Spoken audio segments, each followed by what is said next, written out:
Salut les devs.net, on se retrouve dans une vidéo pour aborder le tout dernier des principes solides, à savoir le principe D. Et avant de rentrer dans le vif du sujet de cette vidéo, je t'invite à lâcher ton pouce bleu si tu aimes ce que je fais, à t'abonner, cela aide beaucoup ma chaîne à être mieux référencée, n'oublie pas d'activer les notifs pour être directement prévenu, et petit instant pub, sous la vidéo, tu as le lien vers chacun des livres que j'ai publiés aux éditions ENI disponibles à l'achat sur Amazon, également le lien vers ma plateforme où tu peux acheter mes cours en e-learning ou t'abonner pour 19 € par mois et avoir accès à la totalité des cours que je propose en e-learning sur ma plateforme. Je ferme la page pub. On va parler ici du dernier principe solide, le principe D. Que veut dire le D des principes solides ? Ça veut dire Dependency Inversion Principle.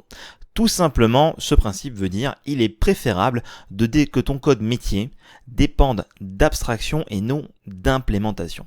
Alors, pourquoi est-ce que ce principe est là et comment est-ce qu'on peut le respecter ? On va voir ça très rapidement. Avant, on va reprendre le code ici que nous avions fait dans le principe I, donc dans la vidéo précédente. Si tu ne l'as pas vu, je t'invite à aller rattraper ton retard et voir cette vidéo-là pour comprendre comment on est arrivé à ce résultat. Mais dans l'idée ici, ce qui m'intéresse n'est pas d'utiliser les petites interfaces, mais d'utiliser plutôt la grosse interface et l'implémentation qu'on a là. Ici, nous avons Book Repository, qui est donc l'implémentation de e-repository et qui permet de ce fait de gérer les livres, on va dire de A à Z, que ce soit en lecture ou en écriture. Très bien. Donc ici, par exemple, imaginons que nous avons une méthode void qui serait le book manager qui permettrait de gérer les livres. Donc j'aurais ici un menu pour gérer les livres. Par exemple, c'est récupérer les livres. Et donc ici, il me faut forcément une instance du repository. Et là, je peux lui dire, ok, je vais lui passer mon book repository pour pas être ennuyé parce que j'ai besoin de tout gérer. Donc book repository repo. Et donc forcément, quand je l'appelle book manager avec new book repository, je n'ai pas le choix. Ok, pas de problème. Et ça marche. Il n'y a pas de souci.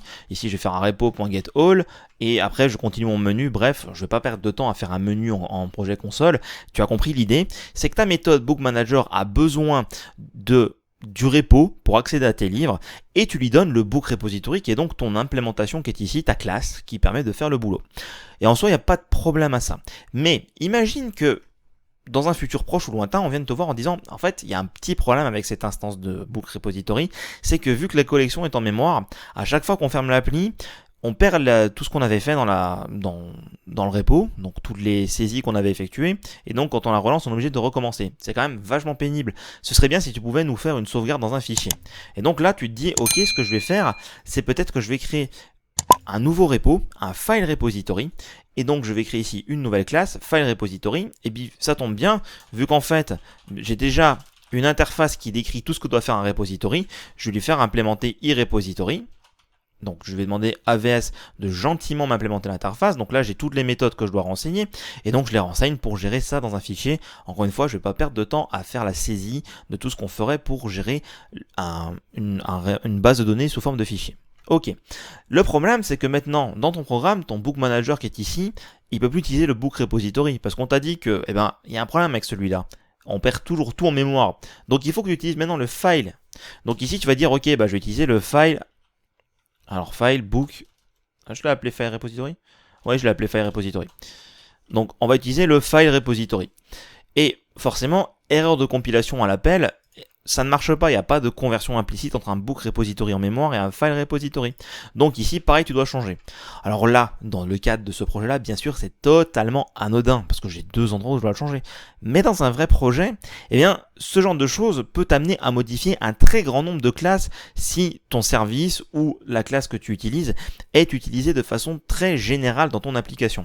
Et donc, en fait, tu es vraiment ennuyé, parce que si tu changes l'implémentation pour une raison business ou technique et tu as besoin de créer une nouvelle implémentation, en fait tu as deux possibilités. Soit tu prends ton book repository de base, tu fais un delete all et tu remplaces par le file repository et tu réécris tout, et comme ça tu changes pas les appels, mais c'est pas optimal parce que si après on vient de voir, on te dit ok, maintenant il faut que tu puisses le faire en SQL et qu'on donne la possibilité à l'utilisateur d'avoir le choix s'il veut sauvegarder en mémoire dans un fichier ou en SQL, tu te retrouves à devoir quand même de toute façon gérer 3 implémentations et c'est le genre de choses qui peut t'arriver. Ou sinon, alternative qu'on a fait là, tu vas créer une nouvelle classe qui va implémenter ce nouveau comportement et tu vas devoir le substituer partout. Alors que, en fait, il faut remarquer quelque chose. Le file repository et le book repository implémentent tous les deux la même interface. Donc, on a pris un peu d'avance quand on a fait la vidéo sur le principe I. vu qu'ils implémentent la même interface, ils décrivent le même comportement contractuellement. Une interface, c'est un contrat.